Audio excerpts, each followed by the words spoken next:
You might already be aware of Adobe Firefly's video editor, but it's just had some updates. Now this video is sponsored by Adobe Firefly, but I want to run through these updates for you and let you know what you can now do inside of the Adobe Firefly video editor. Now I do have a full walkthrough of the video editor, but that doesn't include these updates. If you want to check that out, I will link this up here and at the end of the video for you. But let's have a look at some of the updates to help you get started.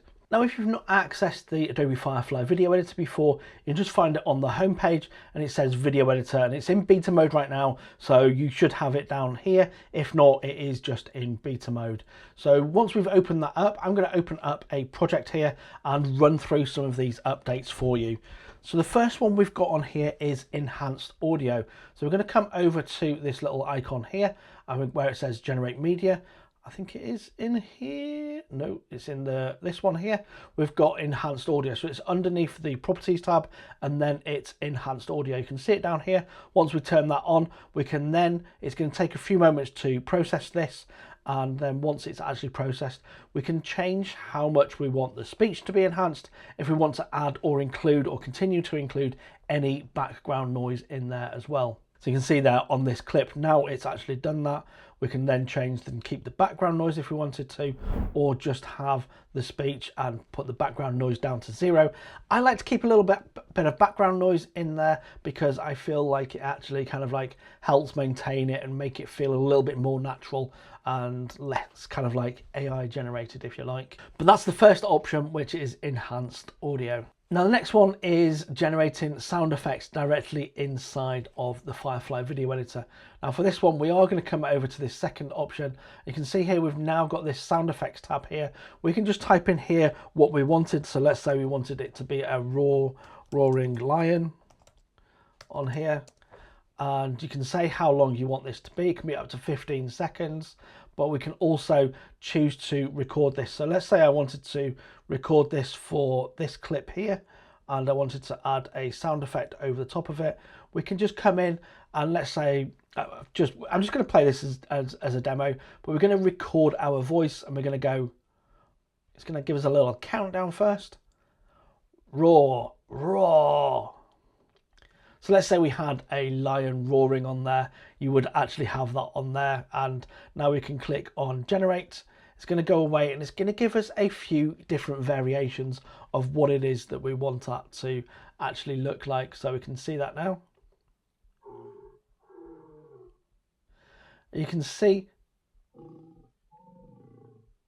it's actually matched. So this is the voice or the sound recording of our voice, and it's matched those sound waves of where we wanted that to be. So you could try this for any kind of like sound effects that you want to add in there, and then you just add those and drag those into the timeline, or you click on the plus here and that's going to add that into the timeline at the point at which you actually chose to record that part of the sound effect. So that's recording sound effects directly inside of the Adobe Firefly video editor. Now the next one is still in the same tab, and that is under the video tab, and we've now got more partner models available down here. We've even got Kling 2.5 Turbo, we've got Pika 2.2, Ray 3 HDR, VO2, VO 3.1. We've got all of those options in here now to be able to generate video directly from within the interface. Rather than going out externally to generate them, we can now access so many more partner models here inside of the video editor directly. Now the next option is to be able to actually add color adjustments to your videos or to your clips inside of the video editor here. So we're going to come over and you see this little like kind of like palette down the bottom here, and with our clip selected, if we open up this palette here, we can see we've got our adjustment sliders, so we can adjust these manually if we want to and change these to however we want.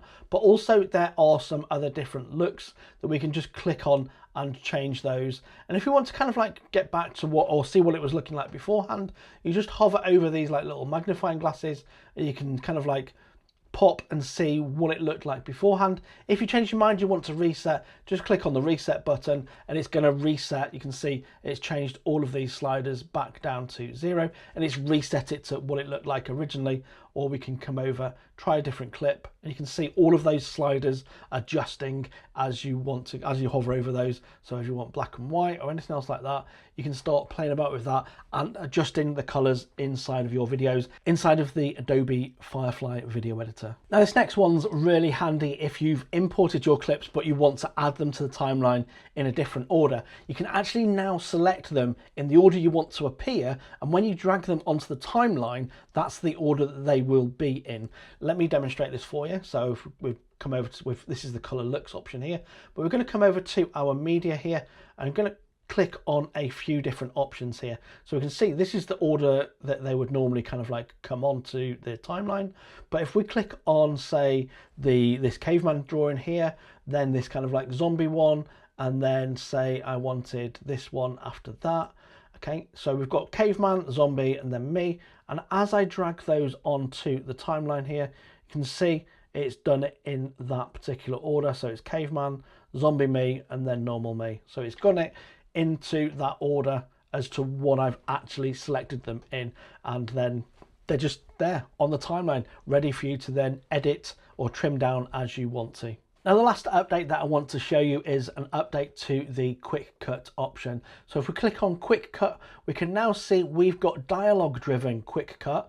Okay, I'm just going to close that. We've got dialogue driven quick cut, or we've got visual only quick cut options. Now I've not tried this out yet. If this is something you want me to try out for you and provide a future tutorial on, then let me know down in the comments. But that's all of the updates that I've got for you inside of the Adobe Firefly video editor. If you've spotted any differences or changes in the Firefly video editor, let me know down in the comments also. I'd love to share that with the rest of the community here. And if you've got any questions also, drop them all down there, all the usual things. I feel like I'm babbling a bit now, and if you're still here, just drop down in the comments and say, hey Darren, thanks for babbling. And until next time, thank you very much, and bye for now.